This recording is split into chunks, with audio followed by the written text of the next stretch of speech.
Kevin, I've read your report, and you make a very big play and emphasis on a abbreviation called STP.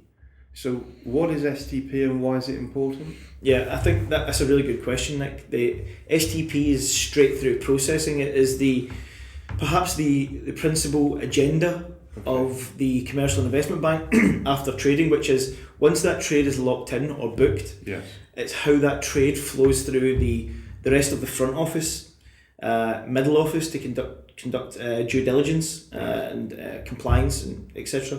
And then into the back office, which is putting the trade on the books, looking at trade performance, reporting that trade performance, and making any settlements or payments off the back of that. Right. So STP is the flow then through the organisation and how well flow is conducted. Okay. Because if you're conducting business on a global market which is networked, everything is dematerialised. There's no physical piece of paper that moves through the organisation. It moves through systems in a dematerialised fashion and information only. Yeah. And so then we start to look at what things affect straight through processing, what is stopping flow, right. And it's those elements we really focus on in our research to understand what is happening to deteriorate flow or degrade flow. Which comes up with another concept from the research, which is information fidelity, right. The quality of that trade information, which is a key constituent of flow. So you're not actually the biggest fan of STP. Can you explain why you're critical of it? Because it is an industry benchmark. I mean, we see reports every year or every couple of years saying you're good at STP and you're not good at STP. Yeah. So we're making judgments about banking performance based on a measure you don't seem to wholly believe in. No, and I think there's a change in attitude towards STP through my research as well. And my research is off the back of management conveying a sentiment of, well, I've got my STP measure and I know what my business is doing, and they don't seem quite to marry up right. In management's expectations. You know, similar instances of that are we are 90% or 95% STP flow, yes. But yet I need 300 or 400 people in back office and maybe 200 or 300 in middle office.